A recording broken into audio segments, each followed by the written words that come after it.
Bonjour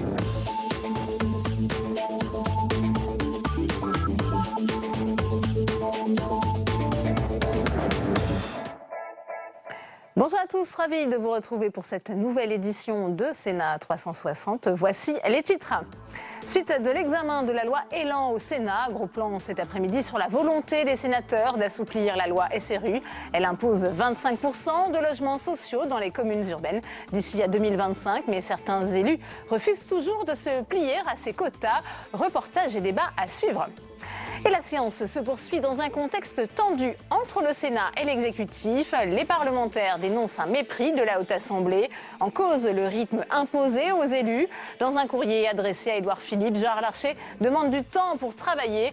Les explications dans un instant. Les partenaires sociaux à l'épreuve de la méthode Macron, patronat et syndicats étaient reçus à l'Élysée pour définir l'agenda social. Une approche saluée sur la forme par des partenaires sociaux qui restent néanmoins sur leur garde après un an de quinquennat et des réformes sociales menées tambour battant. Je vous rappelle que vous pouvez réagir à tous nos débats sur Twitter avec le hashtag Sénat360 pour nous accompagner cet après-midi. Saveria, Rojek et Tam Tranui.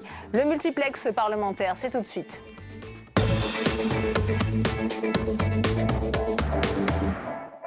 Et pour commencer, direction l'hémicycle où nous attend Saveria Rojek. Bonjour Saveria, vous suivez pour nous ces débats autour de la réforme du logement. C'est la loi Elan. Et ce qu'on peut dire, c'est que la séance est ouverte dans un contexte de tension accrue entre le gouvernement et le Sénat. Il faut dire qu'il enchaîne les textes. Oui, ça devient décidément une habitude, ces invectives entre parlementaires excédés et gouvernement et ministres impassibles. Après Bruno Retailleau et Patrick Kanner la semaine dernière c'est au tour de Valérie Létard, aujourd'hui pour le groupe centriste, Valérie Létard qui prend la parole à l'ouverture de la séance tout à l'heure à 14h30 pour exposer le courroux, le désarroi des sénateurs face à la désinvolture du gouvernement pour leur travail. Texte après texte, projet de loi après projet de loi, nous ne pouvons que constater l'absence d'intérêt du gouvernement aux propositions et aux apports du Sénat, que ce soit en commission ou en séance publique. Le groupe Union centriste s'indigne de cette situation et souhaite que le gouvernement revienne à la raison. À quoi vont servir nos débats? Quel sera le sort de nos avancées? Comment travailler sérieusement et utilement si le gouvernement ne respecte ni nos calendriers, ni nos propositions? Voilà Valérie Létard qui demande au gouvernement de revenir à la raison, alors que cette nuit, le gouvernement justement a encore déposé des amendements à la dernière minute, des amendements au texte, alors que celui-ci en comporte déjà plus de 1000. Même discours, même véhémence pour la communiste Cécile Cukierman. Mais sachez, monsieur le ministre, que ce qu'est en train de faire le gouvernement, c'est un mépris du Parlement, c'est un mépris du Sénat, parce que si le gouvernement l'avait voulu, il nous aurait mis en première lecture un certain nombre de textes et nous aurons évité cet engorgement-là. Et donc, par ce mépris, nous vous répondrons par notre travail, par l'intelligence de nos débats, pour faire la démonstration que le Sénat a une utilité dans ce pays. Voilà, face à cette colère partagée par tous les bancs de l'hémicycle, le ministre de la Cohésion des Territoires, Jacques Mézard, il répond quelques mots peu convaincants. J'entends la difficulté des conditions de travail dans lesquelles, j'allais dire, nous sommes, et qui ne facilitent pas l'examen des textes. Ceci étant, je ne voudrais pas que le Sénat pense que le gouvernement, et en particulier le ministre que je suis, ne tient pas compte de son travail, de ses observations. Voilà donc une volonté d'apaisement du gouvernement. Je vous entends. Pas évident que ce message suffise à calmer l'ire des sénateurs. Merci à vous, Saveria. Et on va écouter la réaction de Marc-Philippe Daubresse, sénateur LR du Nord. Il est à vos côtés. Tam Tranui. Oui, Marc-Philippe Daubresse, on vient d'entendre les rappels au règlement en cascade tout à l'heure dans l'hémicycle. Est-ce que vous aussi, vous jugez que les conditions dans lesquelles vous travaillez ne sont pas satisfaisantes ? Oui, on a un contraste entre le ministre Mézard, chargé de la cohésion des territoires, qui est un vieil habitué de cette maison du Sénat, qui est un président homme, du groupe RDS voilà, au qui est Sénat. un homme tout en pragmatisme et qui recherche toujours les compromis et qui est ici très honorablement connu. Et puis l'attitude du gouvernement dans son ensemble, qui cette nuit a envoyé une cavalcade d'amendements dans la nuit, une vingtaine d'amendements finalement pour détricoter tout ce que le Sénat a fait dans la commission des affaires économiques et revenir au texte de l'Assemblée nationale. Ça préjuge mal d'un travail en collaboration entre les deux assemblées. Ça préjuge mal du bicamérisme. C'est pas très bon de faire ça juste avant la réforme constitutionnelle. Et ça préjuge mal d'une future commission mixte paritaire pour se mettre d'accord entre Assemblée et Sénat. Il y a donc deux voix sur ce texte, celle de Jacques Mézard, apaisante, et celle de Matignon, celle d'Édouard Philippe, qui, elle, ne veut pas discuter avec le Sénat. J'ai pas dit ça. Je constate simplement que nous avons fait un travail en amont avec beaucoup de concertation avec les services. La conférence de consensus, notamment sur le logement. Avec les services du ministère du Logement, avec lesquels, franchement, on a eu un dialogue, même si on n'est pas d'accord, évidemment, sur tout. Et cette attitude, au moment où on est en séance et où on nous sabre tout le travail qui a été fait par la Commission. Ça va quand même passer, le travail de la Commission au Sénat, puisque nous sommes majoritaires. Mais quand même, quoi, c'est pas très... je me souviens que quand j'étais ministre, moi, j'avais adopté plein d'amendements venant de l'opposition de gauche, et que mon texte avait été très largement voté parce qu'il était enrichi de tous les amendements de tout le monde. C'est un peu ce qu'on souhaitait faire ici. Et visiblement, si le gouvernement au plus haut niveau du gouvernement, on ne le souhaite pas. Qui n'est pas du tout constructive. Alors, parmi les points importants pour le Sénat, il y a la question du pouvoir du maire en matière de logement. Que prévoit le projet du gouvernement en la matière? Oui, il y a des totems, si vous voulez. Le permis de construire du maire et le pouvoir du maire en matière de droit des sols, c'est quelque chose d'intangible. Si vous commencez à y toucher, vous remettez en cause le fondement même de la démocratie, municipale. Et donc, quelque part, même si c'est pour donner plus de pouvoir aux intercommunalités, vous êtes dans un déséquilibre qui ne convient pas du tout à cette assemblée qui défend les collectivités locales. En plus, le gouvernement a réintroduit le rôle du préfet. En cas de blocage, le préfet impose la vision de l'État. On est donc dans une recentralisation claire qui va à l'encontre de tout ce que les gouvernements de droite comme de gauche ont fait depuis la grande loi de décentralisation de 1982. Autre sujet important, celui du logement social. Pourquoi la majorité sénatoriale veut-elle revenir sur les objectifs de la loi SRU de 25% de logements sociaux à l'horizon 2025 ? La majorité sénatoriale ne veut pas du tout détricoter la loi SRU ni revenir sur les objectifs de mixité sociale, soyons clairs. Mais elle constate qu'avec les dernières lois qui ont été votées, il y a de plus en plus de communes qui sont rentrées dans une nécessité de produire 25% de logements sociaux par génération spontanée, comme si en frottant une lampe d'Aladin, on y arrivait en 2-3 ans. Donc les objectifs des dernières lois sont intenables. Qu'est-ce qu'on fait ? Est-ce qu'on reste dans ces lois un peu idéologiques ou est-ce qu'on essaie de rendre efficient le principe de mixité sociale? Et donc, Dominique Estrosi, la rapporteure de la Commission des affaires économiques, et moi-même, nous avons présenté 2 amendements qui cherchent à rendre les choses faisables, sans remettre en cause le fait que les communes devront toujours atteindre à terme 25% de logements sociaux basés sur le stock initial dont elles disposaient. Bien, merci beaucoup, Marc-Philippe Daubresse, pour toutes ces explications. Merci à vous, Tam. C'est un dîner qui fait beaucoup parler au Sénat aujourd'hui. Il y a 15 jours, Édouard Philippe a été convié à la questure du Sénat pour un dîner en présence de sénateurs socialistes. Bonjour Marie Brémaud, merci d'être avec nous. On le voit, c'est un dîner qui passe mal. Oui, c'est un dîner qui a semé le trouble au sein du groupe socialiste ce matin au Sénat. Et c'est peu de le dire, ce dîner, il a eu lieu il y a 2 semaines à la questure du Sénat autour du Premier ministre Édouard Philippe, de quelques sénateurs radicaux et d'une dizaine de sénateurs socialistes. Et c'est bien là le problème, car depuis, tout le monde se demande quel était clairement l'objet de cette réunion, alors que le groupe socialiste au Sénat est déjà fragilisé, car très éclectique, entre des élus sociodémocrates et d'autres bien plus à gauche, proches de Benoît Hamon.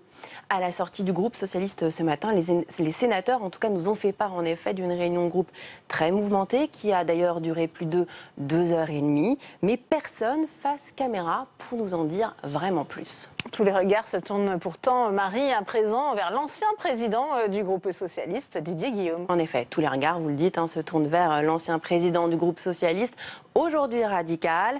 En effet, certains soupçonnent Didier Guillaume de vouloir rassembler dans un groupe social-démocrate et Macron compatible, le RDSE et les plus à droite des élus socialistes. Quant au gouvernement, à l'heure de la recomposition politique et en vue des prochaines échéances électorales, européenne, mais surtout municipale, il cherche de nouveaux appuis.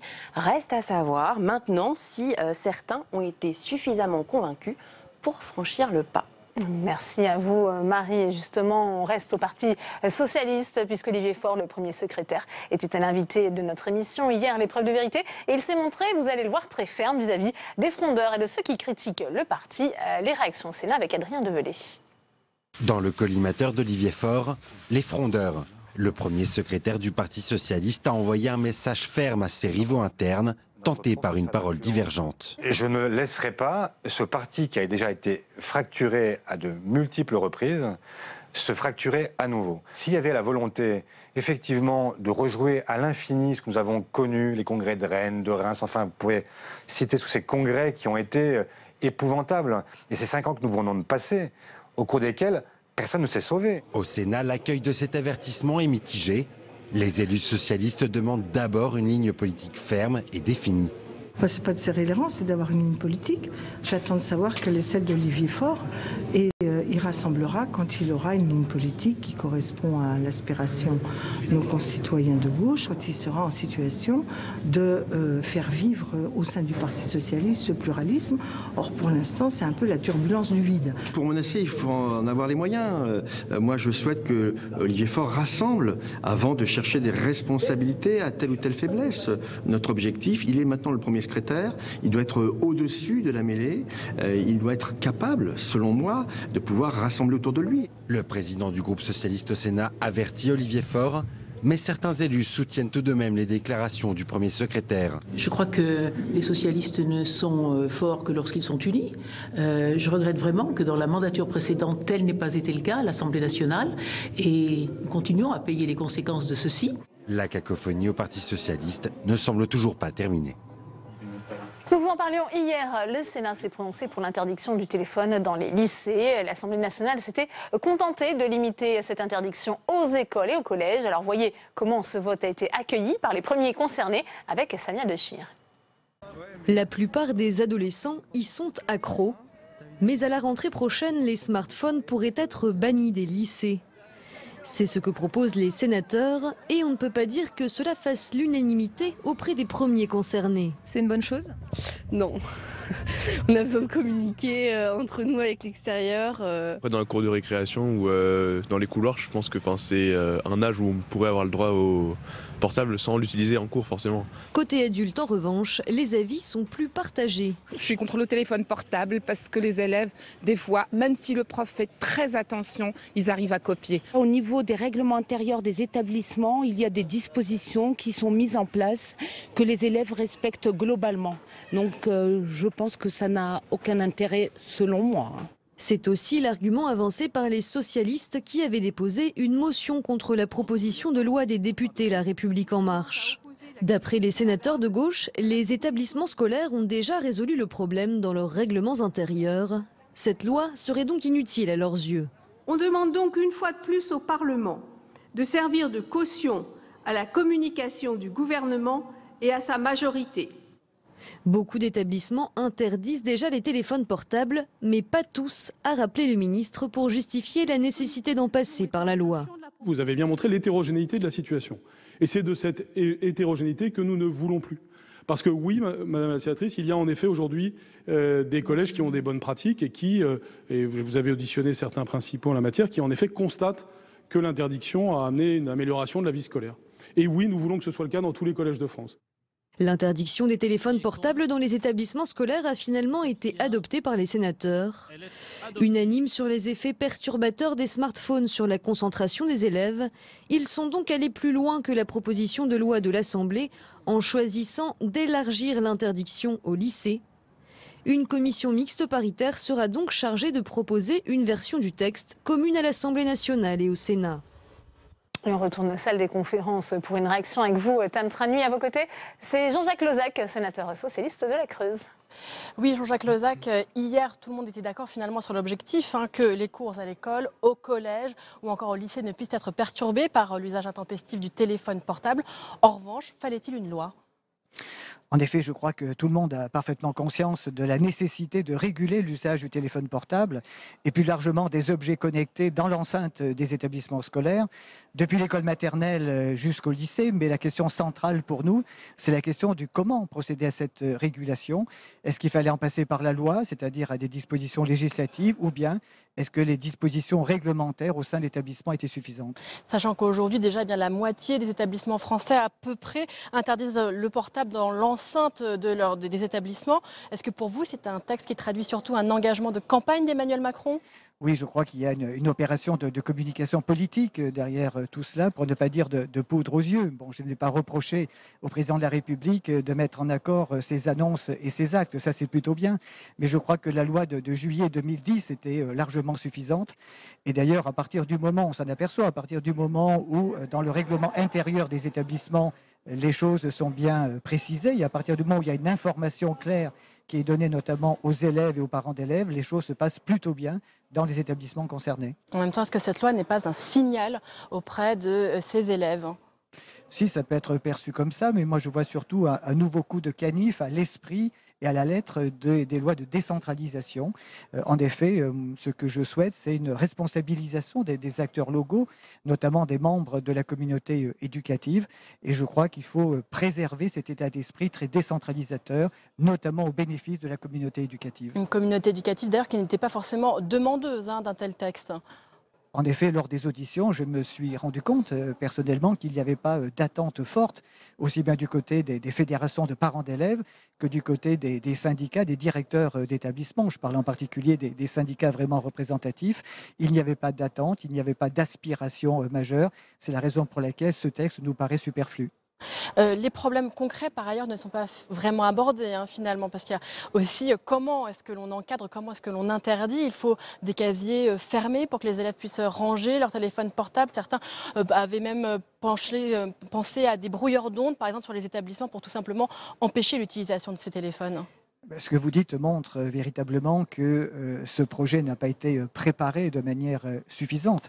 Ce que beaucoup de monde attend, et moi je fais partie de cela, c'est une grande loi sur la relation entre la société du numérique et le système éducatif. Et c'est dans ce cadre-là qu'on aurait pu aborder, notamment de manière très concrète, l'application de ce dispositif de maîtrise et de régulation du portable dans les établissements. Une toute dernière question. Que pensez-vous de ce que propose Catherine Morin-Desailly, qui veut inscrire sur les emballages de ces produits qu'ils sont néfastes également pour les tout-petits?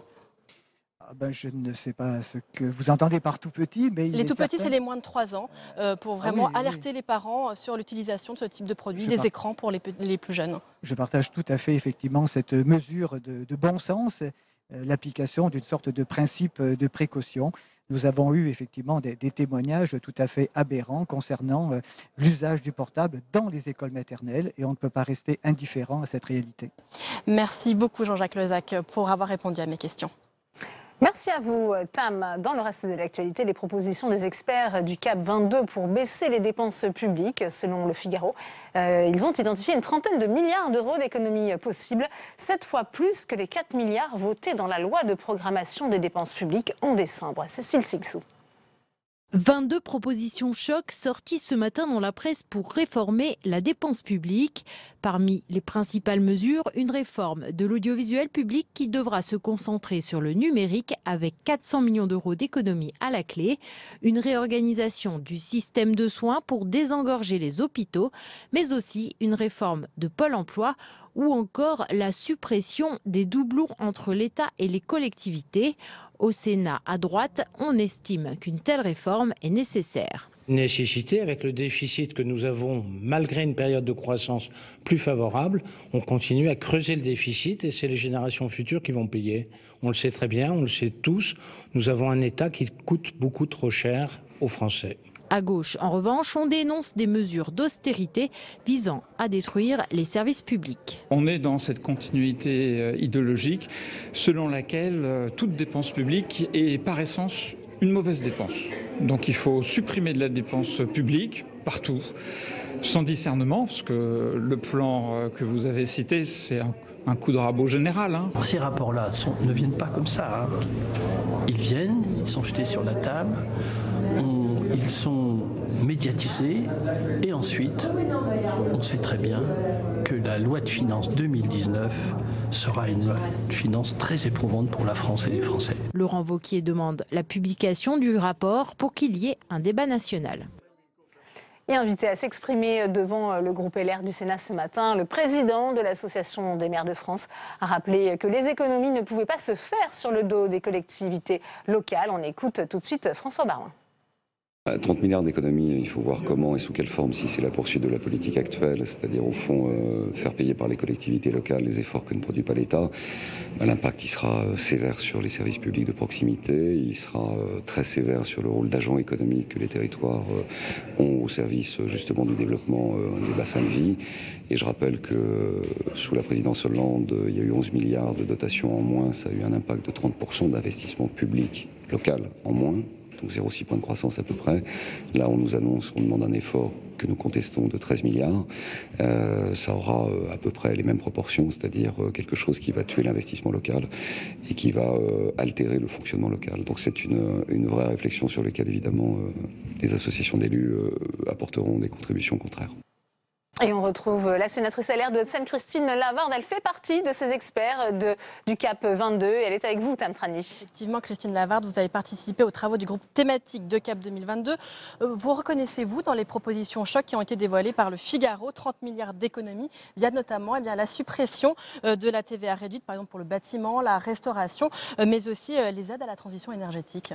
Bonjour. Alors, ce qui est assez compliqué en fait avec les travaux du Comité Action Publique 2022, c'est que l'ensemble des 34 membres ont été divisés dès le début en 4 sous-groupes de travail. Et en fait, nous avons chacun réfléchi un peu en silo, donc sur des thématiques très précises. Chaque sous-groupe devait parcourir un champ des politiques publiques et faire ensuite un certain nombre de propositions. Et ce n'est qu'à la fin, à partir du mois de février-mars, que l'ensemble de ces propositions ont été agglomérées pour donner lieu au rapport du Comité Action Publique 2022, rapport que je n'ai jamais vu puisque malheureusement j'ai été absente pour la réunion de relecture sous forme de plateau repas. Donc je découvre comme vous ce matin certaines des propositions puisque par nature toutes celles qui n'étaient pas portées par mon sous-groupe de travail, je ne les ai pas partagées, je n'ai pas échangé dessus. Et que pensez-vous sur le fond alors de ces 30 milliards d'économies préconisées par le rapport?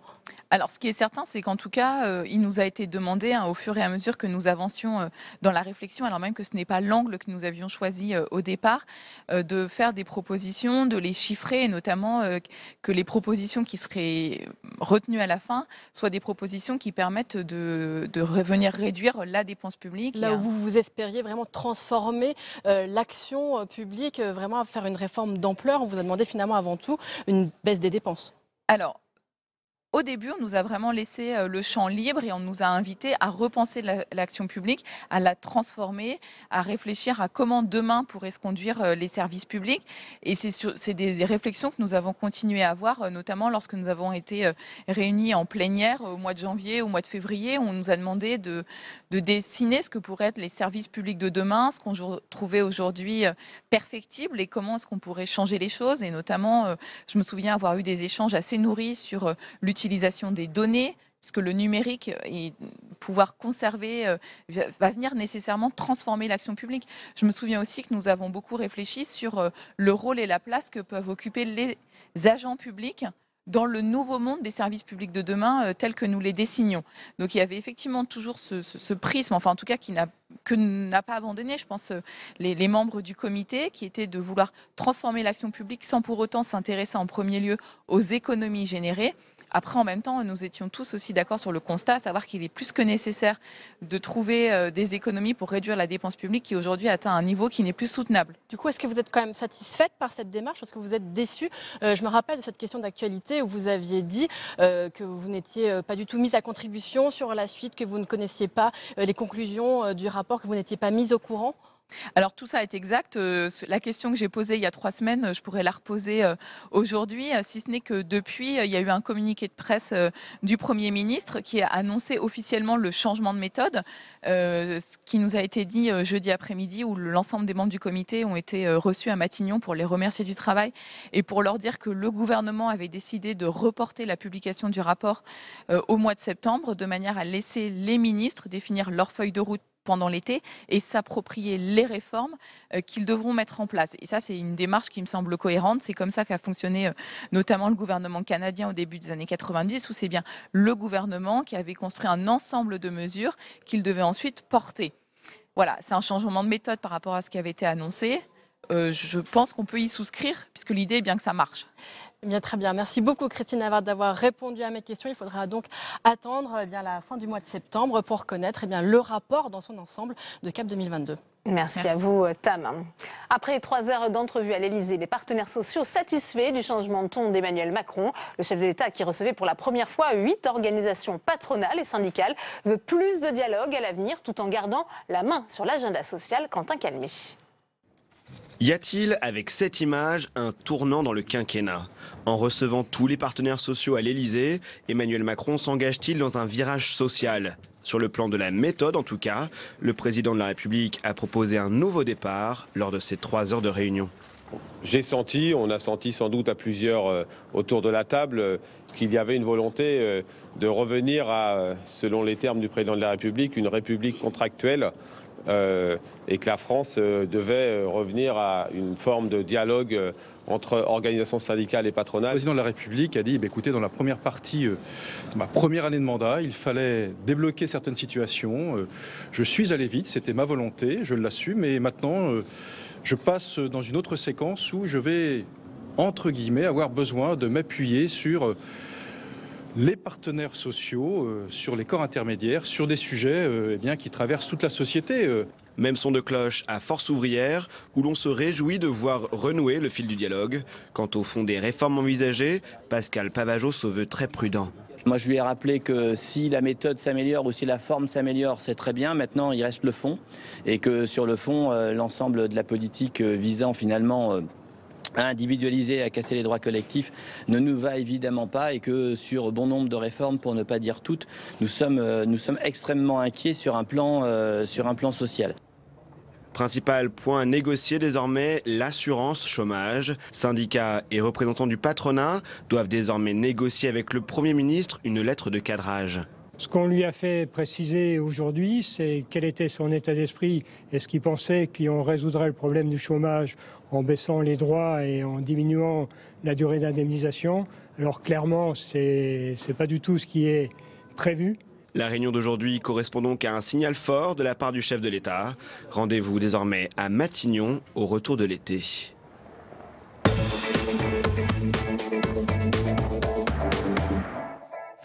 Et on ouvre le débat dans Sénat 360 sur les enjeux de ce mini-sommet social qui s'est tenu ce matin avec mes invités sur ce plateau. Frédérique Puissat, bonjour. Merci d'être avec nous. Vous êtes sénatrice LR de l'Isère. Sur ce plateau également, Jean-Marie Van Lerenbergh, bonjour. Vous êtes sénateur centriste du Pas-de-Calais. Merci d'être avec nous. J'accueille également Yves Daudigny, bonjour, sénateur socialiste de l'Aisne. Et puis Alain Richard, sénateur La République En Marche du Val d'Oise, ancien ministre. Merci à tous les 4. On l'a vu, première question pour vous, Yves Daudigny. C'est un véritable changement de ton qui a été perçu ce matin par les partenaires sociaux dans cette méthode d'Emmanuel Macron. Il s'était senti un peu malmené en cette première année du quinquennat, un peu affaibli, voire contourné les corps intermédiaires. Il y a un changement de ton, selon vous, du chef de l'État ? Indiscutablement. D'après les déclarations des responsables syndicaux, c'est certainement un tournant dans la pratique du gouvernement et du président de la République. Il faut s'en féliciter, tant le dialogue social est un élément de progrès dans notre société et est une condition indispensable à la réussite de réformes importantes.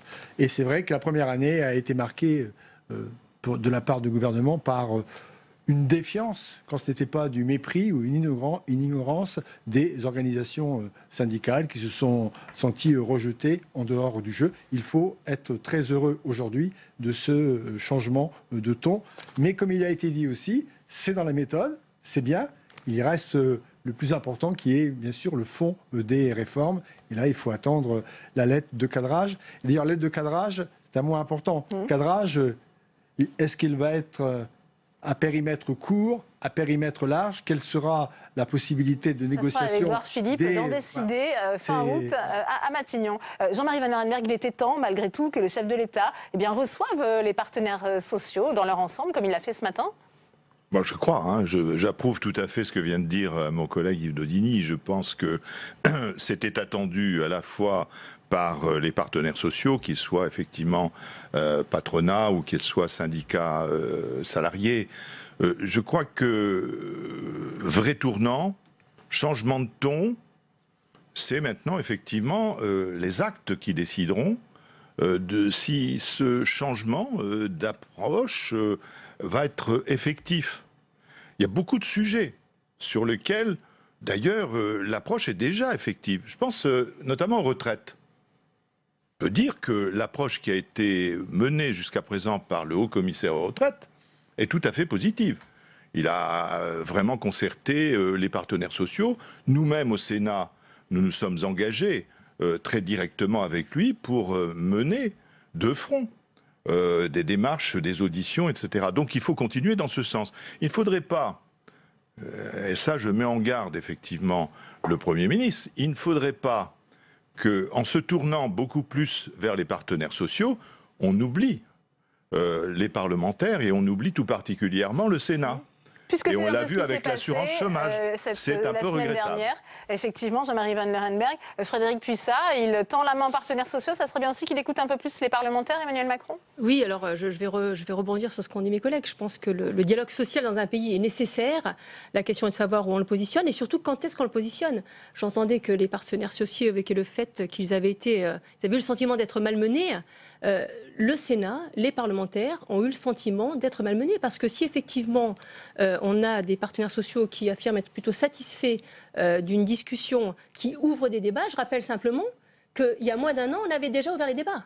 Et que nous avons travaillé quand même sur la base d'un programme présidentiel, sur la base d'un texte présidentiel depuis plusieurs mois, qui a été mise à mal en quelques jours par le congrès de Versailles où le président a fait un certain nombre d'annonces. Et derrière, on rouvre des négociations qui vont effectivement, comme on l'a dit tout à l'heure, ouvrir un champ qui est plus ou moins large. On ne sait pas trop ce qu'il y a dedans pour le moment. Enfin, on n'était pas en tout cas à ces discussions.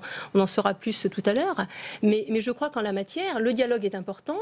L'objectif, c'est quand même au bout d'un moment de trancher, de proposer des textes et de faire la loi pour mettre en application tout ça. Là, on ne fait, j'allais dire, que répéter les choses. Et comme on l'a dit tout à l'heure, les parlementaires sont malmenés. Alors, c'est pas tant notre ego, j'allais dire, peu importe. Enfin, ça fait des mois qu'on travaille sur un texte du gouvernement qu'on a jeté quasiment à la poubelle en 2 jours, il y a quelques temps en arrière. Alain Richard, c'est vrai que les partenaires sociaux eux-mêmes s'étaient déjà mis d'accord sur l'assurance chômage. Emmanuel Macron leur a clairement demandé de revoir leur copie. Oui, il y a un vrai sujet. Et donc, on va jouer le petit jeu. Une fois, c'est pas assez, une fois, c'est trop, une fois, c'est trop tôt, une fois, c'est trop tard. Bon. L'assurance chômage reste un objet partagé entre les partenaires sociaux, même si, et c'est un choix assumé par Emmanuel Macron, elle peut couvrir des personnes qui ne sont pas directement des contributeurs en tant que salariés. Bien. C'est un élargissement, d'ailleurs prudent, de l'assurance chômage. Nous gardons 2 sujets qui ont été clairement expliqués par Muriel Pénicaud ces jours derniers, qui sont la multiplication des contrats très courts. Et donc ça, il faut bien une réglementation qui sera forcément à la fois éventuellement dans le Code du travail, mais en tout cas dans les règles d'indemnisation du chômage. C'est-à-dire que si on ne pénalise pas les employeurs qui pratiquent des contrats d'une demi-journée, je ne vois pas à quoi peut servir une assurance chômage au sens propre du terme. Et d'autre part, on a le sujet des très longues périodes de chômage pour lesquelles il faut faire un partage entre ce qui est de l'ordre de la solidarité nationale, c'est-à-dire au fond le filet de sécurité final, et ce qui est de l'ordre de la gestion collective des situations de non-emploi. Donc on est, me semble-t-il, dans une mission de dialogue social qui est claire, qui est bien centrée. Donc la lettre de cadrage va préciser ça. Et comme on l'a dit pendant le débat, où évidemment Mme Puissat n'était pas du même avis que le gouvernement, c'est normal quand on est dans l'opposition, les sujets auxquels on doit faire face sont connus. L'État est quand même co-responsable de l'assurance chômage, c'est lui qui en assure en particulier. Mais est-ce qu'il doute de la légitimité des partenaires sociaux, Alain Richard, le chef de l'État? Mais pardon, à la fin, puisque l'assurance chômage est en général en déficit, il faut bien que quelqu'un garantisse ce déficit. Si l'État n'en prend pas la responsabilité, le système ne marche plus, donc on est forcé de se mettre d'accord à la fin. Et les partenaires sociaux, de ce point de vue-là, moi je fais entièrement confiance à leur volonté de responsabilité, ils trouveront un accord. Yves Daudigny, ils ne veulent pas être court-circuités malgré tout, ces partenaires sociaux. La question de la méthode et du calendrier est importante. Dans toutes les lois de formation professionnelle, je prends cet exemple, depuis 1970, il y a eu d'abord des négociations entre les partenaires sociaux aboutissant à la signature d'accords, les ANI, accords national interprofessionnels, et ces accords ont été suivis d'une loi du vote d'une loi par les parlementaires qui reprenait l'essentiel des éléments. On a eu une première rupture cette année où, à la suite donc de l'accord national interprofessionnel signé au mois de février, la ministre a annoncé un Big Bang, son désaccord, et en fait a présenté un projet qui, sur un certain nombre de points, qui sont des points fondamentaux, était en opposition avec les options qui avaient été retenues par les partenaires sociaux. Alors, ensuite, dans le calendrier, en général, la négociation précède le vote de la loi. Ici, on ne sait plus très bien, quoi. On ne sait plus très bien parce qu'il y a eu 2 négociations sur l'assurance chômage donc l'année dernière, en 2017. Une loi qui est maintenant votée, et dans cette loi, un amendement déposé, enfin qui va être voté, un amendement déposé qui annonce une nouvelle négociation. C'est un peu confus dans la méthode, mais... et pourtant, Yves Le Digny, le chef de l'État, croit à une république contractuelle. Il l'a rappelé, c'était lors du congrès de Versailles. Écoutez. Je veux, dans cette 2e année qui s'ouvre, redonner corps à une république contractuelle à laquelle je crois. Celle qui permettra de jeter les bases d'un nouveau contrat social, celui du siècle qui s'ouvre, par une discussion avec l'ensemble des partenaires sociaux, mais aussi des élus. C'est à son élaboration comme au détail de sa mise en œuvre que je veux les inviter dès le 17 juillet prochain pour discuter des transformations de l'assurance chômage, comme je viens de le dire, mais également de la santé au travail et de tous les sujets indispensables à ces transformations. De le faire dans l'esprit constructif avec lequel nous avons su mener ces derniers mois le dialogue sur l'égalité femmes-hommes entre le gouvernement et l'ensemble des partenaires sociaux. Jean-Marie Vanlerenberghe, ce nouveau contrat social, comment vous l'imaginez ? Il y a plein de sujets, évidemment, plein de chantiers à ouvrir. J'ai évoqué tout à l'heure les retraites, on vient de parler de l'assurance chômage, on pourrait parler aussi du plan pauvreté, hein. Je rappelle qu'il est annoncé pour la fin de l'année. On peut parler de la santé au travail, c'est un sujet effectivement que notre commission des affaires sociales connaît très bien et qui est régulièrement effectivement sur le métier, bien sûr. Et je pense que les sujets ne manquent pas. La question, c'est de savoir si nous, parlementaires, nous allons être aussi associés tout à fait à cette démarche. La lettre de cadrage, elle vaut pour les partenaires sociaux. On aimerait bien savoir, nous, personnellement, comment on va évoluer. On le sait pour les retraites. Bravo! Bravo, je dis, ça se passe très bien de ce côté-là, mais sur la santé au travail, c'est un vaste sujet, on revient régulièrement sur la médecine du travail, sur le burn-out, etc. Il y a beaucoup de questions qui concernent vraiment les Français. Donc je crois qu'il faut qu'aussi les parlementaires, nous soyons totalement associés à cette démarche. Sur l'assurance chômage, moi j'ai vraiment très mal vécu ce qui s'est passé. Parce que simplement par un claquement de doigts, on le savait depuis le 22 février, date de la convention ANI, qu'il y avait un problème, que effectivement l'UNEDIC n'était pas en mesure aujourd'hui d'apporter toute garantie que notamment ceux qui étaient les plus éloignés du travail puissent retrouver un travail, qu'on puisse revenir plus rapidement au travail. Pourquoi est-ce qu'on attend effectivement la dernière minute, au moment où on va voter, où le Sénat était prêt à une CMP conclusive, on attend pour déposer effectivement un amendement. C'est un mépris, moi je le dis franchement, du Sénat, et il ne faudrait pas que le dialogue social que nous réclamons, que nous souhaitons, soit au détriment du Sénat. Oui, c'est-à-dire qu'il doit renouer à la fois avec les partenaires sociaux et bientôt avec les parlementaires, Frédérique Puissat. Oui, et puis je voudrais rebondir sur les propos de mon collègue. Et d'abord sur les propos du président. On est sur un gouvernement, un président qui veut aller vite. Pourquoi pas ? Peut-être qu'il faut réformer rapidement ce pays pour qu'il puisse être réformé.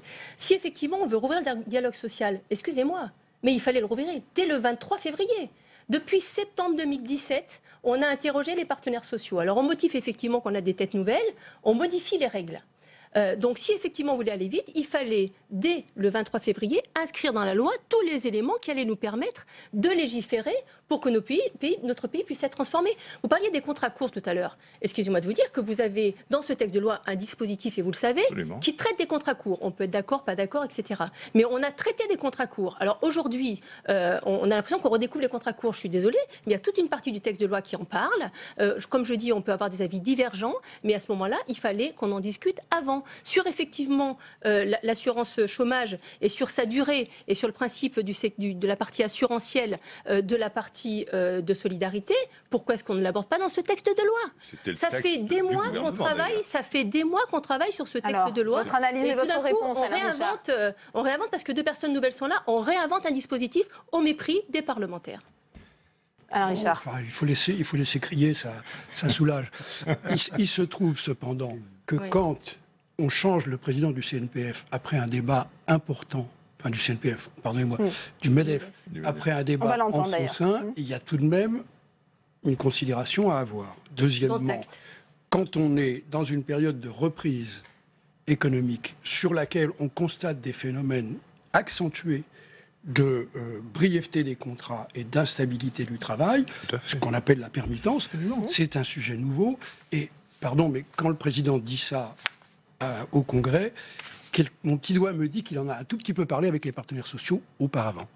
Donc ça a demandé un travail de préparation, un travail d'anticipation. C'est comme ça qu'on gouverne. Donc quand on est dans l'opposition, on a tendance à manifester ses critiques et son impatience suivant les moments. Enfin, le jour où vos amis seront revenus au gouvernement, vous serez plus tolérante.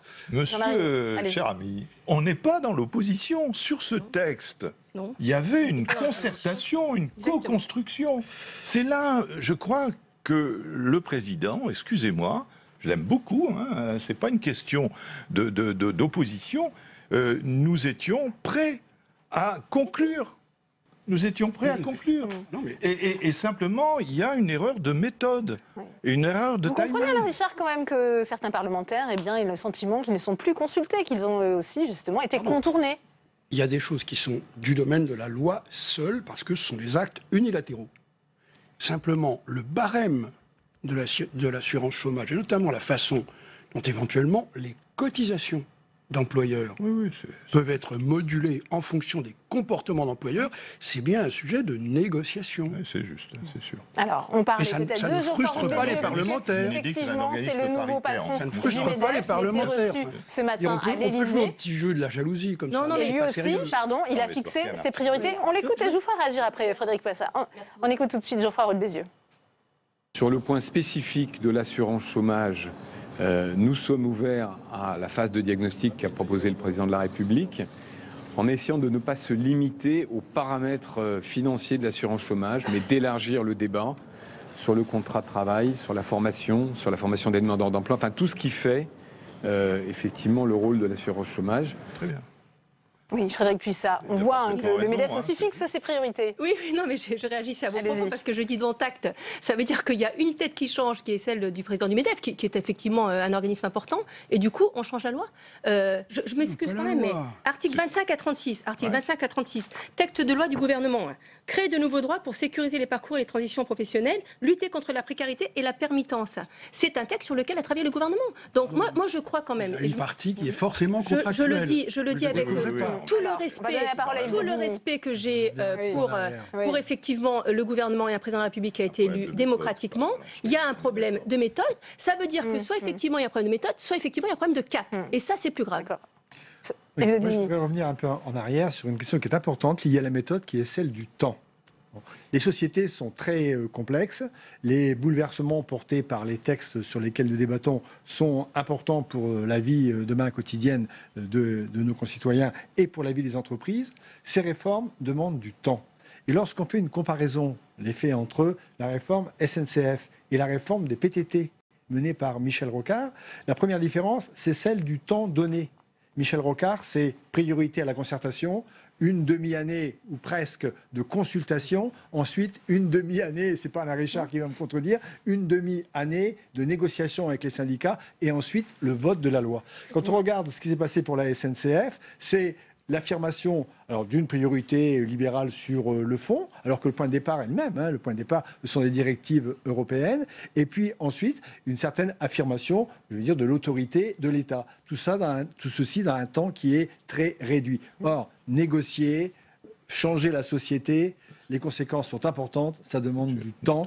Même si je comprends bien que le président de la République... Il y a de l'impatience de la part des Français aussi. Même si je comprends bien que le président de la République, nouvellement élu, ne dispose plus, dans notre société d'immédiateté, de beaucoup de mois pour mener ses réformes principales. Mais c'est tout de même un vrai... Jean-Marie Van Lorenberg, on a entendu Geoffroy Douvreau de Bézieux. Est-ce que vous pensez que le patronat aussi va jouer le jeu de cette concertation, puisque les syndicats et les deux organisations patronales s'étaient eux-mêmes réunis la semaine dernière au CESE?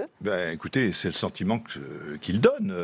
J'ai entendu, comme vous, ce que disait Geoffroy de Bézieux, Roux de Bézieux. Je crois que vraiment, il est dans le dialogue, dans la construction, je dirais, d'un nouveau contrat pour le 21e siècle, comme le souhaite le président.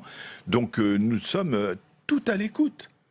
Moi, j'ai entendu des choses que je n'avais pas entendues dans la bouche de son prédécesseur. Et donc, Alain Richard a raison. C'est vrai qu'il y a eu un changement de président et qu'il fallait en tenir compte, mais pas au détriment, effectivement, du Parlement. C'est tout. C'est une question de méthode. Il faut respecter à la fois le Parlement et les partenaires sociaux. Alors qu'on voit sur ces images, bien le chef de l'État qui reçoit ce soir à l'Élysée une centaine d'entrepreneurs. Ça, c'est la contrepartie aussi. Il faut que les entreprises s'engagent. C'est d'ailleurs le titre, Alain Richard, on le voit, de cette réunion ce soir. Oui, c'est une action qui, j'espère, sera contagieuse pour montrer que on peut dépasser les limites de ce qu'on appelle l'employabilité. C'est-à-dire que des personnes qui sont plus loin de l'emploi, qui ont des déficits en formation, à condition qu'on les mette dans une situation de responsabilité et avec un encadrement, peuvent revenir vers l'emploi. Donc on demande aux 100 plus grandes entreprises, enfin en tout cas en termes de capitalisation, de s'engager pour poursuivre ce développement et pour montrer la voie aux autres. Je voulais ajouter quand même, quand on évoquait les partenaires sociaux, moi quand j'ai entendu Berger d'un côté, Asselin de l'autre, je me dis, ça dit quelque chose sur un climat. C'est-à-dire qu'il ne faut pas oublier qu'il y a eu une réforme qu'on doit d'ailleurs à Michel Sapin, ça a pris un temps fou, de représentativité des employeurs, dans lequel la CPME a acquis un rôle nettement plus important. Et en tout cas, la conduite actuelle de la CPME, je ne dis pas que c'est définitif, mais est une démarche de co-construction, de contractualisation. Donc je pense qu'ils joueront aussi un rôle d'amélioration, je dirais, du climat social. Jules Denis, c'est vrai qu'il y a eu cette rencontre, c'était le 11 juillet dernier, pour la première fois, et c'était assez inédit au CESE, tous les partenaires sociaux qui s'étaient rencontrés de manière unitaire avant d'être reçus ce matin à l'Élysée. Ça, c'est plutôt aussi bon signe d'un dialogue social renoué? Oui, bien sûr. Toutes les occasions d'échange, de dialogue sont des occasions favorables et des occasions, donc, comme je disais, de progrès. Il est évident que le dialogue social porte sur des intérêts qui sont contradictoires.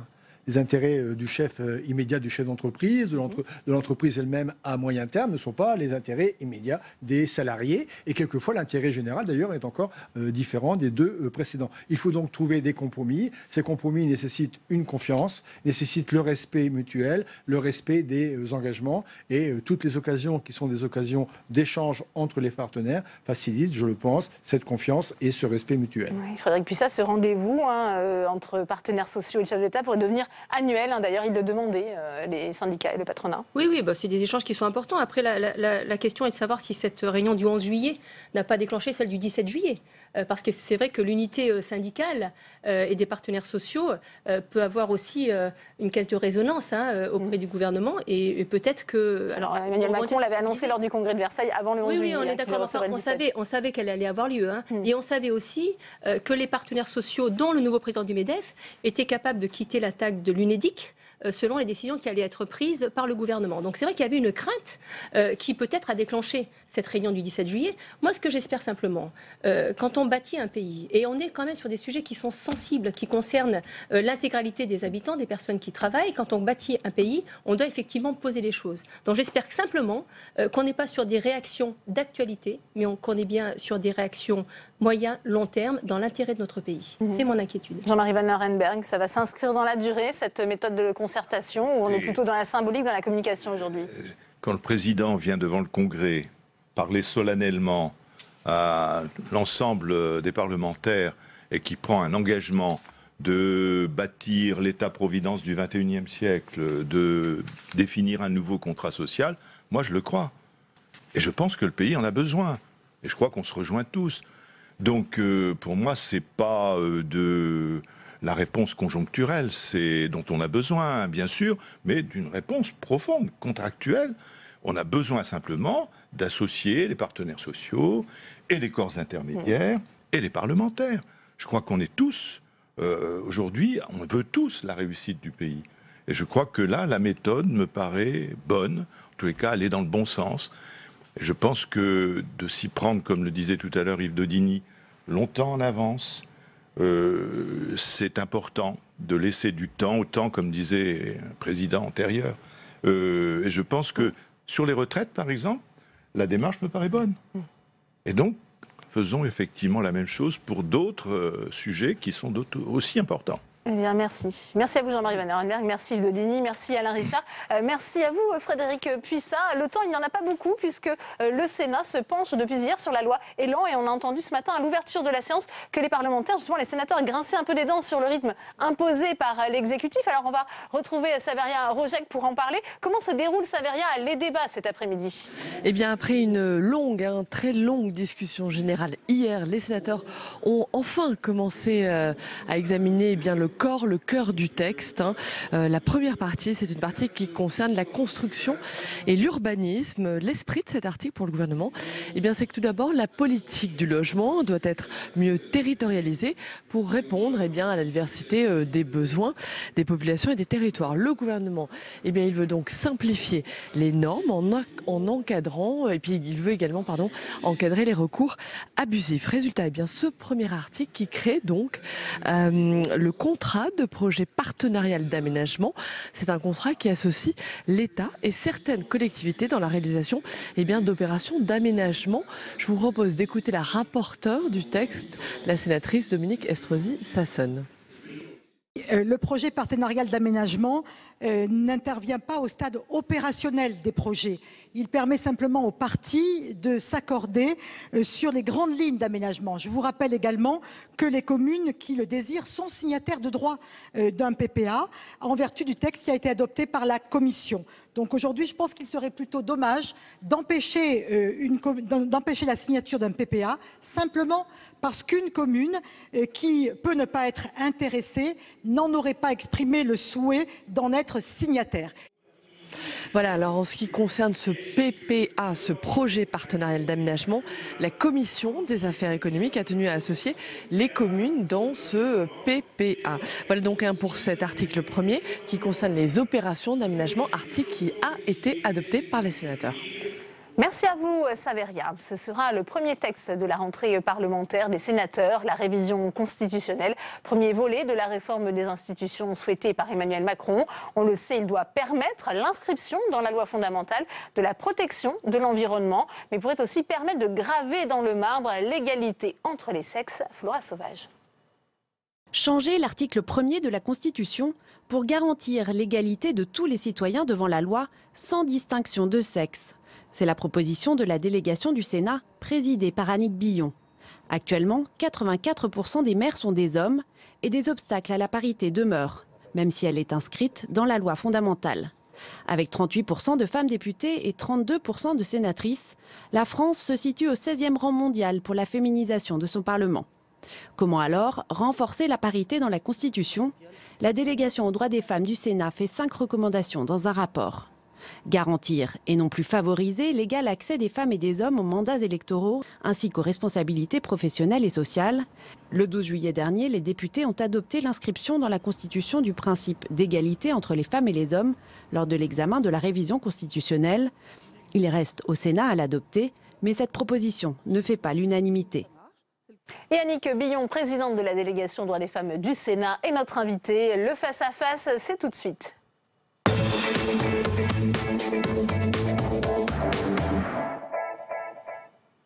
Bonjour Annick Billon, bonjour. Merci d'être avec nous. Le Sénat aura donc à se prononcer à la rentrée sur la révision constitutionnelle. Faut-il graver dans la loi fondamentale l'égalité femmes-hommes ?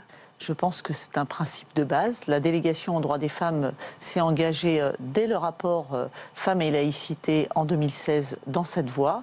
Le 8 mars 2017, Chantal Joanneau a fait une proposition de loi constitutionnelle qui allait dans ce sens. Donc oui, je crois que c'est vraiment important, surtout à l'heure où l'égalité homme-femme, femme-homme est une grande cause du quinquennat. Donc c'est important aujourd'hui de l'inscrire et de le graver dans la Constitution. C'est aussi une proposition qui est soutenue par le Haut Conseil à l'égalité, oui. Cette justement égalité des sexes dans la Constitution. Oui, nous avons auditionné récemment la présidente Danielle Bousquet. Oui, ils soutiennent bien évidemment cette inscription dans l'article 1er. La proposition de loi constitutionnelle de Chantal Joanneau, qui avait été signée par de nombreux sénateurs encore aujourd'hui après le renouvellement, toujours en place au Sénat, le demandait et elle avait déposé un 8 mars. Donc c'était quand même un signe fort, inscrire l'égalité sans distinction de sexe par rapport à la loi pour les hommes et pour les femmes. Qu'est-ce que ça changerait? Ça garantirait aujourd'hui cette parité plutôt que de la favoriser? Je crois que la Constitution, ce sont tout un tas de principes, des principes qui après se déclinent dans la loi. Donc aujourd'hui, ces principes, ils n'ont pas valeur à coller à l'actualité, à coller à la grande cause du quinquennat, mais aujourd'hui, l'égalité homme-femme, c'est un principe de base qui est valable et qui sera valable à long terme. Donc je crois que oui, aujourd'hui, c'est essentiel. C'était rappelé par Flora Sauvage dans son sujet. Aujourd'hui, 84% des maires sont des hommes. Il faut aussi plaider pour une féminisation de la société et de la politique. On le voit en politique. La féminisation, elle est arrivée avec la loi sur la parité. Moi-même, j'avais une qualité. J'étais une femme. Lorsque je suis rentrée en politique, il y a 18 ans, on est venu me chercher pour un mandat municipal parce que le maire était soudain contraint à faire une liste paritaire. Donc, à un moment donné, on s'aperçoit bien qu'il faut un minimum de contraintes pour pouvoir faire entrer les femmes en politique, et c'est important de le maintenir. Et je dois dire que cette révision constitutionnelle peut poser question par rapport notamment à la réduction du nombre de parlementaires. Je ne reviens pas sur cette réduction qui a été proposée d'ailleurs par la majorité. Ça peut avoir un effet justement sur le nombre de femmes au Parlement? Ça peut avoir un effet puisque on va passer quand même dans beaucoup de départements avec un seul sénateur par exemple. Et moi-même, si je prends mon cas personnel, j'ai été élue la première femme sénatrice de Vendée.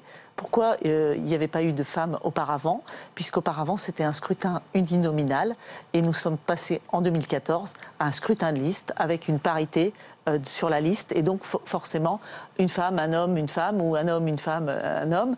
Et donc à ce moment-là, oui, les femmes peuvent obtenir des places autres que des places de suppléants.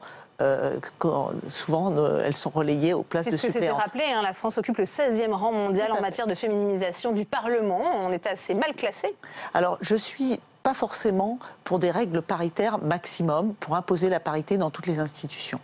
Je pense qu'il faut favoriser cette parité. Et aujourd'hui, on le voit dans les exécutifs, notamment des EPCI, des établissements publics de coopération intercommunale. Dans les exécutifs, on retrouve très peu de femmes. Donc, à un moment donné, il faut un minimum de contraintes. Il faut favoriser la parité, même s'il ne faut pas systématiquement l'imposer, parce que ça pourra poser des problèmes autres qu'on ne mesure pas aujourd'hui. On voit aussi que certains partis politiques préfèrent payer des indemnités, des pénalités financières plutôt que se plier à ces règles de parité, Annick Billon. Alors ça, c'est un sujet intéressant, parce qu'aujourd'hui, les partis politiques ont des contraintes. Oui, bien souvent, ils préfèrent payer. Donc, à un moment donné, il est important que dans les commissions d'investiture, il y ait aussi des femmes pour défendre des candidatures de femmes.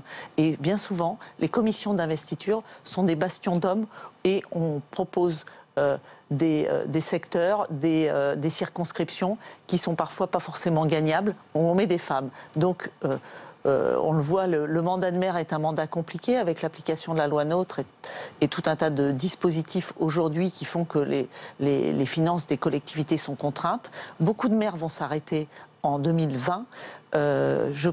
J'ai l'impression qu'il y aura peut-être plus de place pour les femmes, parce que c'est moins évident aujourd'hui que ça intéresse des hommes, ces collectivités, parce que le mandat de maire est un mandat difficile. Aurez-vous le soutien de la majorité sénatoriale sur cette révision constitutionnelle et sur cette inscription de l'égalité femmes-hommes dans la loi fondamentale ? Je suis persuadée qu'aujourd'hui l'Assemblée nationale s'est actée. Je ne vois pas comment le Sénat pourrait s'opposer à ce type de mesure qui paraît une mesure de bon sens. Et il y a eu des oppositions, même à l'Assemblée nationale, lors des débats. Oui, mais à un moment donné, l'égalité homme-femme, on en parle, on communique là-dessus. L'inscription dans la Constitution, c'est le signe fort pour qu'il y ait une déclinaison dans tous les secteurs. Donc aujourd'hui, c'est un principe de base et un principe universel, je dirais. Faut-il aussi inscrire dans la Constitution le droit à l'IVG? C'est ce que demande également le Haut Conseil à l'égalité. Je ne suis pas favorable à l'inscription du droit à l'IVG. Le droit à l'IVG est un droit dont bénéficient toutes les femmes françaises aujourd'hui. Il a été acquis avec beaucoup de difficultés et l'hommage à Simone Veil et avec son entrée au Panthéon avec Antoine nous a rappelé tous ces événements historiques. L'IVG existe, c'est un droit. Il n'est pas nécessaire de rouvrir des débats qui risqueraient d'attiser à la fois et de monter les uns contre les autres. Donc l'IVG est un droit, point. Ne l'inscrivons pas dans la Constitution. Non, je ne pense pas que ce soit une bonne idée. Mais c'est un avis personnel. Eh bien, merci beaucoup Annick Billon d'être venue sur le plateau de Public Sénat. Merci à vous. Et on en vient maintenant à notre page consacrée à la loi Elan. Avant d'en débattre avec mes invités, on retourne dans l'hémicycle faire un point sur l'avancée des débats. Avec vous, Saveria Rojek. Eh bien, les sénateurs examinent toujours la première partie. C'est une partie qui concerne la construction et l'urbanisme. Ils ont adopté l'article 1. C'est l'article qui crée le contrat de projet partenariat de l'aménagement. C'est un contrat qui associe l'État et certaines collectivités dans la réalisation d'opérations d'aménagement. Les sénateurs ont suivi la position de la Commission des affaires économiques en tenant à associer les communes à ce PPA. Ils se sont ensuite penchés sur un autre article, l'article 1er bis, l'article 1 bis, article qu'ils ont supprimé en commission. C'est un article qui renforce en fait l'association des paysagistes concepteurs à l'élaboration des projets architecturaux, paysagers ou environnementaux quand ils concernent, attention, un lotissement. L'aménageur devra ainsi avoir recours soit à un architecte, soit à un paysagiste concepteur. Alors pourquoi? Eh bien, les sénateurs ont décidé de supprimer cet article, tout simplement car cette mesure elle est déjà rendue possible par le Code de l'urbanisme.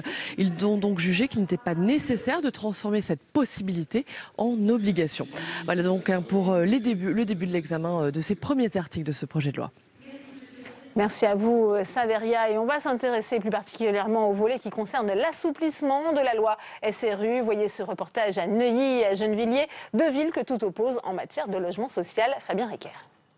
Elle fait figure de mauvais élève.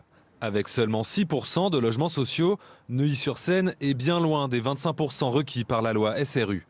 Comme 8 autres communes des Hauts-de-Seine, elle se voit aujourd'hui sanctionnée par l'État.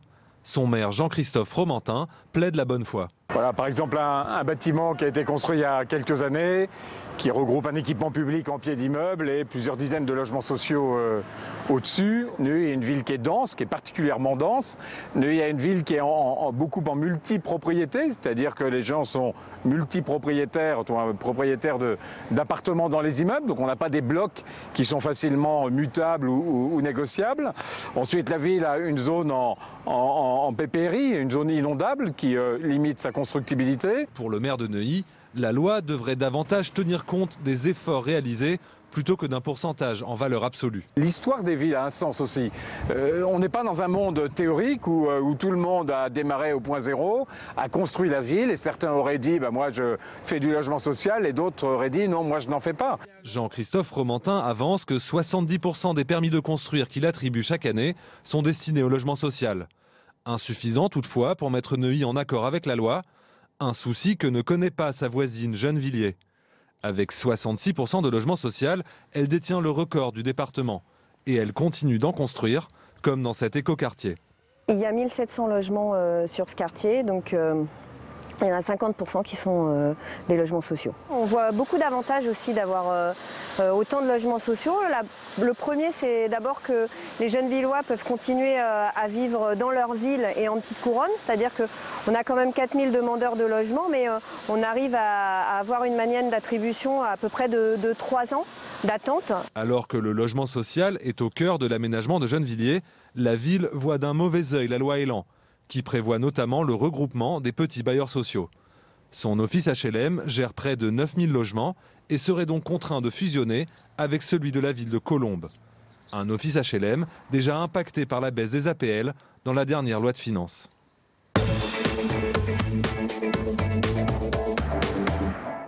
Et on ouvre le débat de Sénat 360 avec mes invités sur ce plateau. Anne-Catherine Loisier, bonjour. Merci d'être avec nous. Vous êtes sénatrice centriste de la Côte d'Or. Également sur ce plateau, Xavier Iacovelli, bonjour. Sénateur socialiste des Hauts-de-Seine. Sophie Primas est également sur ce plateau. Bonjour. Vous êtes la présidente de la Commission des Affaires économiques, sénatrice LR des Yvelines. Et puis j'accueille Jean-Baptiste Ayrault.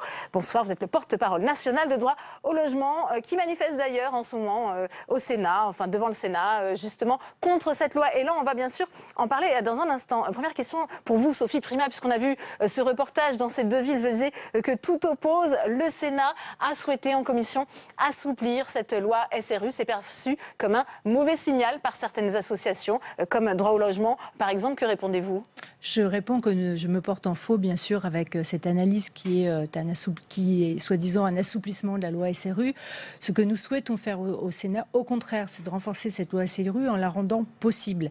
Alors bien sûr, de façon caricaturale presque, on prend toujours, et je sais que mon collègue Xavier va parler de son département et de certaines communes de son département, on a tous dans nos départements une commune récalcitrante ou un maire récalcitrant qui ne veut pas. Moi, ce que je vois et ce que mes collègues sénateurs voient sur les territoires, c'est quand même depuis la loi SRU, une formidable avancée et des constructions qui a 17 ans, de logements sociaux. Et simplement, il faut rendre les choses possibles là où elles sont compliquées. Et surtout, il y a un élément qui nous semble extrêmement important, c'est que depuis l'adoption de la loi SRU, les collectivités territoriales se sont organisées de façon différente.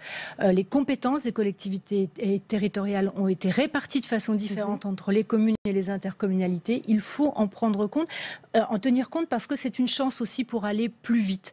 Et il faut être juste par rapport aux communes qui sont nouvellement éligibles à cette loi SRU et auxquelles il faut donner autant de temps qu'aux autres pour réussir la mixité sociale. Alors concrètement, Xavier Iacovelli, le Sénat propose bien de reporter à 2031 pour les communes qui avaient déjà plus de 3500 habitants en 2000, justement l'application de cette loi.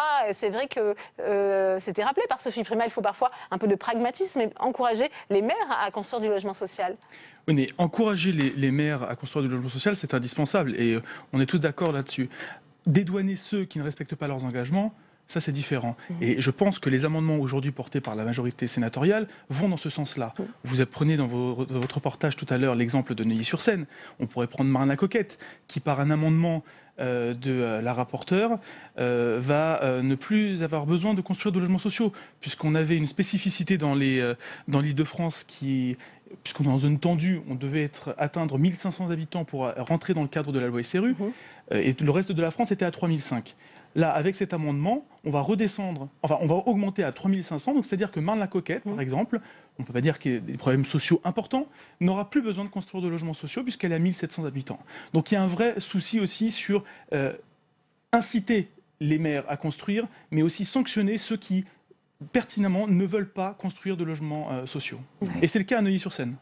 Est-ce qu'on va les dédouaner, les maires? Non, c'est pas caricature, parce que je voudrais juste est en zone urbaine. Neuilly-sur-Seine. Prenons l'exemple de Neuilly-sur-Seine qui a été pris. Zone urbaine. Pourquoi est-ce que Paris a réussi le pari de construire justement des logements sociaux?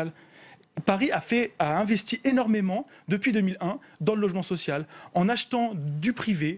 Bien sûr, on ne peut pas construire quand on n'a pas de foncier, mais on peut acheter du privé petit à petit, et aujourd'hui Paris n'est pas carencé parce que justement Paris a fait les efforts nécessaires, ce qui n'est pas le cas de Neuilly qui a exactement la même sociologie et le même urbanisme que Paris. Mais vous parlez de la zone urbaine, moi je vous parle de la zone rurale, moi je vous parle de la zone rurale. Je vous parle en tout cas des communes de France. La Coquette, c'est pas une zone rurale. C'est pour ça, c'est une zone urbaine. Alors, on aimerait vous entendre justement sur ces modifications apportées en commission, parce qu'on le disait, 2031 pour les communes qui avaient déjà plus de 3500 habitants en l'an 2000 et à 2040 pour les communes qui ont franchi ce seuil de 3500 habitants. Comme ça a été évoqué, je pense que cette loi SRU, elle a un passé, maintenant elle a une histoire. Ça nous permet aussi d'avoir un retour et un bilan et de voir qu'un certain nombre de communes, alors pour des raisons diverses et variées, parfois il y a peut y avoir, on le sait, un manque de volontarisme de certains élus, mais d'une manière générale, la plupart des communes qui n'ont pas réussi à remplir les engagements, c'est parce qu'elles sont confrontées à des réalités, à des difficultés d'accès au foncier, à des modifications, on l'a dit aussi, des schémas de cohésion et de portage de projets, avec la mise en place des SCOT et un certain nombre de schémas de planification. Donc je crois que l'intelligence territoriale, elle est là. L'objectif de la loi, c'est de montrer le sens et d'accompagner dans le sens des objectifs de création de logements. Et c'est bien la philosophie qui est la nôtre, c'est-à-dire d'apporter, de doser, d'influer dans cette loi Élan un certain nombre de paramètres, de mécanismes qui vont permettre aux communes qui sont aujourd'hui en difficulté par rapport aux mécanismes un peu rigides, de rentrer dans ce schéma d'une manière, je dirais, plus aussi incitative et participative. Je ne crois pas à la sanction systématique. Je pense qu'il faut mobiliser les acteurs de ces territoires pour mettre en place les efforts et l'organisation nécessaire. Alors, Jean-Baptiste Thérault, quel regard portez-vous justement sur cette volonté des sénateurs justement de repousser les échéances sur ces quotas? Oui, on sent un peu d'égoïsme derrière parce que, on va protéger les communes où il n'y a pas beaucoup de logements sociaux, et c'est évidemment les communes où les niveaux de revenus des habitants sont plus élevés. Donc pour nous, s'ils veulent pas produire du logement social, il faut en quelque sorte que les habitants ou que la commune paye. Mais il y a un autre élément qui me paraît quand même assez grave et qui ne dépend pas du Sénat, encore que vous pourriez intervenir là-dessus, c'est que les logements sociaux qui seront vendus, particulièrement dans les villes loi SRU, le seront sans l'autorisation du maire. Or, il y a une obligation qui va s'imposer au niveau économique. Ça, on se bat pour. Oui, justement. Vous allez avoir la réponse, Jean-Baptiste. C'est dans le texte du Sénat. Là, on converge. Alors, donc ça, c'est bien, c'est positif. C'est-à-dire que, effectivement, il faut impérativement que les maires soient consultés. Parce que sinon, on détricote, on fout en l'air la loi SRU. C'est évident. C'est-à-dire que d'un côté, il y a le maire qui va faire des efforts pour construire des logements sociaux, et de l'autre côté, le bailleur social va les vendre parce qu'il va les vendre un peu plus cher, et qu'il y a une obligation aujourd'hui, une injonction du gouvernement de faire de la vente. Alors, avant de donner peut-être la parole aux sénatrices, je vous propose d'écouter Jacques Mézard, puisque le ministre de la Cohésion du Territoire était notre invité ce matin de la matinale Territoire d'Info, et lui, justement, il dit non, on ne touche pas à cette loi SRU, mais on l'assouplit. Écoutez. Vous avez eu la démonstration d'une accumulation de contradictions hier, entre ceux qui ne veulent strictement rien toucher et ceux qui veulent détricoter la loi. En fait, qu'est-ce que je dis, moi, depuis le début? Je dis, cette loi, il ne faut pas remettre sa colonne vertébrale en cause, parce qu'elle a permis de construire des logements sociaux qui, pour certains, n'auraient jamais été construits, en faisant effectivement une pression sur les communes pour les pousser à la construction de logements sociaux. Et puis, il y a un certain nombre de difficultés techniques, en particulier par rapport aux nouvelles communes entrantes. Il faut essayer de trouver des solutions d'adaptation, mais d'adaptation qui sont quand même globalement mineures. Xavier Iacovelli, on entend le gouvernement qui soutient finalement la position du Sénat. Non, mais moi, il y a 2 points, de soutien. On va le voir. En séance, a priori. Voilà. Qui remet d'ailleurs, la présidente pourrait en parler. On a eu des amendements en pleine nuit pour réintroduire tout ce qui avait été voté en commission la semaine dernière. Non, moi, ce que je voulais revenir, c'est aussi sur les villes qui ne construisent pas, qui refusent de construire. Aujourd'hui, il y a à peu près, je crois, 650 villes qui n'ont pas rempli leurs engagements SRU, et il n'y en a que 250 qui sont déclarés carencés. Donc on voit bien qu'il y a un delta où des villes ont montré qu'elles avaient fait des efforts, qu'elles n'ont pas atteint les objectifs de la loi, mais que les efforts ont permis de ne pas les déclarer carencés. Donc la loi le permet déjà.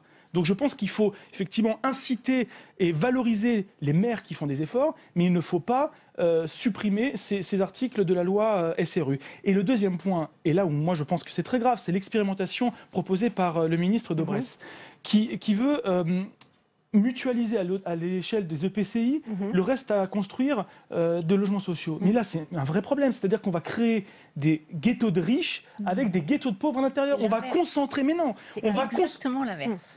À l'échelle des EPCI, il y aura des villes qui feront les efforts et d'autres qui se déchargeront sur les villes qui, eux, font les efforts. On prenait l'exemple, par exemple, tout à l'heure de Gennevilliers et de Neuilly. Imaginons qu'ils soient dans le même EPCI, ce qui n'est pas le cas, mais on aurait pu avoir le reste à charge de Neuilly qui soit pris en charge par Alors, Gennevilliers. Sophie Primas, Et ça, c'est vrai que pas c'est un normal. second dispositif qui est proposé à la fois par Dominique Estrosi-Sassonne et Marc-Philippe Daubresse pour autoriser les communes qui ont déjà 20% de logements sociaux sur leur territoire à justement mutualiser le solde à construire au niveau d'une intercommunalité. Alors, merci de dire d'abord que c'est pour les communes qui ont déjà atteint 20%. Donc, je rappelle que l'objectif, donc pas celles-là 25. qui sont déjà à 20 et qui ont un reste à construire de 5% sur leur commune. L'idée, c'est de dire, on a des EPCI qui souvent sont compétentes, notamment dans le plan local d'habitat intercommunal. Elles font des plans stratégiques et il y a des communes qui sont dans l'incapacité, pour des raisons X, Y, de construire. Je prenais l'exemple de ma commune. 12 000 habitants, 36% de logement social. À côté, une petite commune collée à moi, 1500 habitants, 1700 habitants, 5% de logement social. Moi, je continue à faire du logement social. Elle ne peut pas parce qu'elle est prise de tous les côtés par des contraintes. Avec votre amendement, Voilà. on ne rentrera plus dedans. Mais si, bien, oui, avec l'amendement, 1500, mais peu importe. Ce que je veux dire, c'est qu'il faut aussi redonner aux acteurs locaux. L'idée n'est pas de mutualiser le taux, parce que mutualiser le taux aurait conduit à arrêter la construction. L'idée, c'est de se dire, allons jusqu'à de la mixité, c'est-à-dire dans les communes, il y a un socle minimum de 20%. Interdisons également qu'au-delà de 30% de logements sociaux, on déverse du logement social dans les communes qui en ont déjà beaucoup. Et au contraire, essayons d'organiser la répartition de ce logement social pour répondre aux contraintes techniques et avec l'accord de chacune des communes. C'est-à-dire que chaque maire peut dire non, moi je veux pas, avec l'accord de chaque commune. Et si on n'arrive pas à un accord, chacun reprend ses billes de ses obligations. C'est une expérimentation qui donne la main à l'intelligence du territoire. On ouvre la boîte de Pandore au Sénat, avec cet amendement. on Anne-Catherine trouve que Loisier. c'est une bonne chose.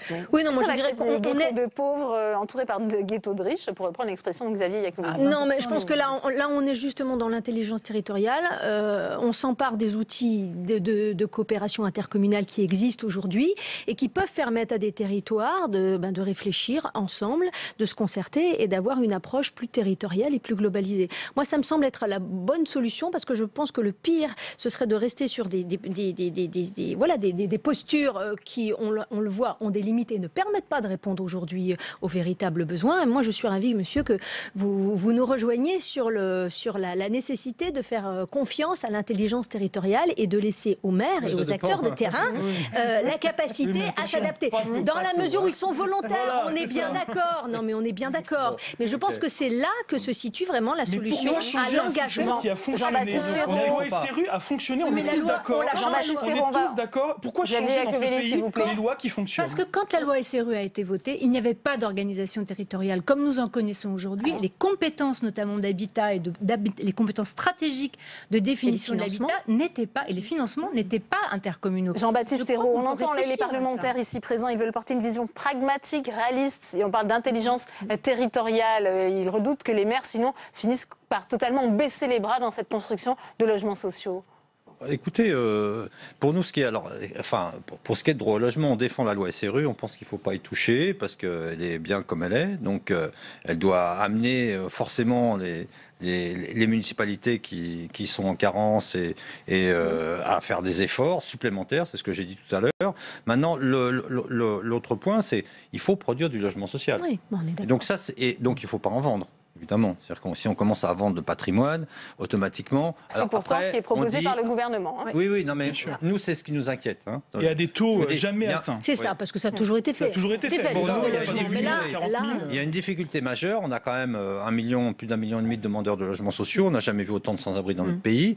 Et c'est pas exclusivement le fait des réfugiés. Hein. C'est aussi le fait du logement cher, de l'augmentation du nombre d'expulsions, de la dégradation de la situation du logement pour les classes populaires. Et donc ça, c'est un élément aujourd'hui qui n'est pas pris en compte dans la loi Elan. Et je dirais même que là, le Sénat et je pense la majorité sénatoriale est décidée à voter un amendement aujourd'hui anti-pauvre qui va criminaliser les occupants sans titre. Les occupants sans titre, oui. L'amendement anti-squat. Ce que vous appelez l'amendement anti-squat va viser les sous-locataires, les gens qui ne sont pas en capacité de donner une quittance de loyer ou un contrat de location parce qu'ils sont logés par un marchand de sommeil, parce qu'ils sont logés dans une chambre de bonne et que le propriétaire ou le locataire en titre lui refuse de délivrer un document. Et le jour où il veut s'en débarrasser, il va porter plainte à la police et derrière, risque de condamnation à un an de prison, et ensuite Xavier. 1 an de prison, 15 000 € d'amende, plus une expulsion administrative qui pourra évidemment être décidée très rapidement. Nous, on pense effectivement qu'il faut protéger le domicile d'autrui. On est d'accord là-dessus. Alors, on Sophie est Primas, d'accord sur le dispositif qui protège le domicile d'autrui, mais pas sur les logements vacants. Attendez, laissez-moi terminer. On n'a jamais compté autant de logements vacants dans notre pays. 3 millions de logements vacants. Voilà. Alors, Sophie Primas. C'est à vous. Excusez-moi. Non, je vous en prie. On va voter un certain nombre de dispositifs contre le logement indigne et contre les marchands de sommeil. Et là, il faut dire que le gouvernement a pris les choses en main et il y a un certain nombre de dispositifs, notamment le reversement de la charge de la preuve, etc., qui sont des dispositifs qui vont dans le bon sens pour lutter contre les marchands de sommeil. On connaît bien, dans le 92, dans toute l'Île-de-France, mais aussi dans toutes les métropoles, le problème des marchands de sommeil qui est juste insupportable. Donc ça, pour le coup, dans la loi Elan, on va aller dans ce sens-là. Mais en revanche, il faut aussi équilibrer les choses. Et quand vous avez des gens qui sont dans les maisons, qui violent le droit de propriété, et qu'on vous dit ah ben non, on peut pas les expulser. Vous vous retrouvez dehors parce que les gens, ils sont là, puis on n'a pas le droit de les expulser. C'est aussi une injustice qu'il faut régler. Donc je pense que le texte de loi est un équilibre, et le Sénat aime bien les équilibres, aime bien trouver ces équilibres là entre de la fermeté sur les marchands de sommeil, sur toutes ces problématiques-là, mais aussi un peu de justice pour des propriétaires qui se voient déposséder leurs biens. Vous ne protégez pas les victimes des marchands de sommeil. Oui. C'est ça la difficulté. Moi, je voudrais intervenir. Vous pouvez réprimer autant que vous voulez les marchands de sommeil. Les conséquences, si vous ne protégez pas les victimes des marchands de sommeil, la loi, elle va se retourner contre les victimes, justement. Alors, est-ce qu'il y a ce risque, effectivement, que cet amendement produise un effet inverse? Elle s'adresse à leur logement social. Moi, je voulais revenir aussi sur une question qui est très importante, c'est l'accessibilité dans les logements. Le gouvernement vient d'être condamné par la Commission, en tout cas le Conseil européen, condamne l'article 18 qui passe de 100% de logements accessibles à 10%. Moi, j'ai bien compris la volonté de la rapporteure et de la Commission des affaires économiques du Sénat de trouver un compromis avec le gouvernement à hauteur de 30%. Je ne suis pas sûr que d'ailleurs le gouvernement soit d'accord même avec ce taux. Elle a reposé un amendement.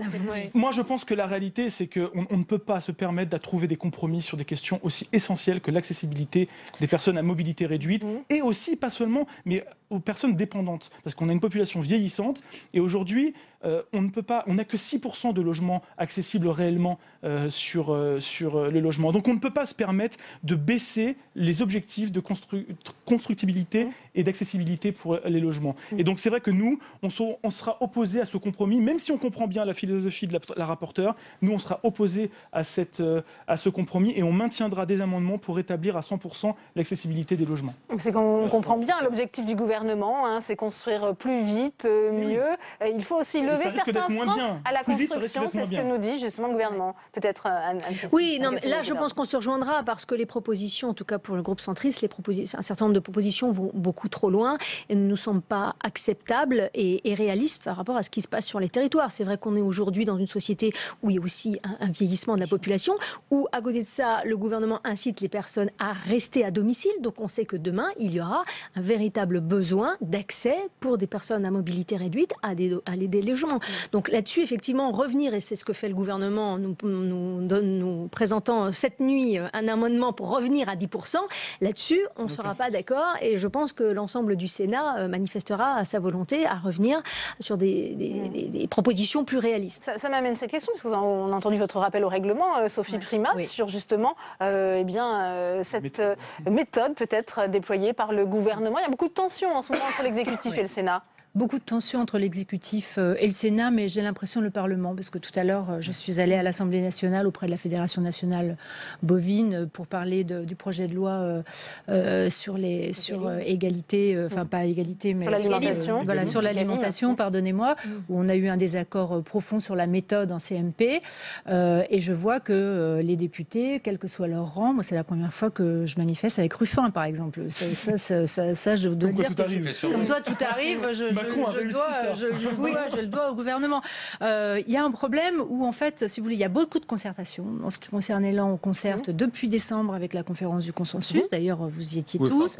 Vous êtes exprimés à la conférence. Imposer un certain nombre de décisions. Même si c'était à l'initiative du président Larcher, c'est vrai que le gouvernement n'a pas forcément suivi les prérogatives. Ensuite, il y a eu des sites, il y a eu vraiment une concertation soi-disant ouverte, etc. Et puis, on se retrouve devant beaucoup de travail avec le gouvernement, y compris avec les commissions, les rapporteurs, etc. Et puis tout d'un coup, clac, le coup près tombe. Et puis tout le travail qui est fait en commission au Sénat, nuitamment, on nous envoie des amendements du gouvernement qui suppriment absolument tout le travail du gouvernement. Et puis, si on n'y arrive pas comme ça, et si le Sénat résiste, et si l'Assemblée résiste également, eh bien, on se débrouille pour que le gouvernement passe quand même ce qu'il a envie de passer. Donc, il y a un vrai mépris aujourd'hui du travail qui est réalisé, j'allais dire par le Sénat, mais pas que par le Sénat, également par l'Assemblée nationale. Jean-Baptiste Ayrault, je le disais, droit au logement manifeste mais pas que nous. en ce moment, Alors, avec les architectes. Les architectes, les handicapés, l'APF est là, les petites entreprises du bâtiment, bien sûr, qui vont être évincées parce qu'au fond, la loi Elan, c'est une loi qui va favoriser les grosses entreprises, les investisseurs financiers, les gros bailleurs. Voilà, et puis qui va se retourner contre les classes populaires, c'est ce que je disais tout à l'heure. C'est-à-dire que la crise du logement va s'aggraver avec les mesures qui sont prévues dans la loi Elan. Et donc on est catastrophé, d'autant plus que le Sénat prend des mesures encore, en rajoute un peu contre les pauvres. Bon, alors je ne vais pas vous accabler parce que je sais qu'il y a des points sur lesquels on se retrouve. On a 30 secondes pour terminer ce débat, peut-être. Oui. D'accord, mais je voudrais rappeler aussi qu'il y a un point sensible pour moi, parce que j'étais en Guyane il y a quelques semaines et j'ai découvert qu'il y a des quartiers informels qui sont construits avec des maisons en dur depuis 20 ans. Des gens qui ont sué sang et eau pour construire leur baraque, leur maison. C'est plus une baraque, c'est une maison. Et donc, qui pourra être détruite dans un délai d'1 mois sur simple décision du préfet. C'est sans décision de justice. Sans décision de justice. Pour terminer ce débat, donc c'est l'article 57 bis. J'attire votre attention là-dessus. C'est injuste.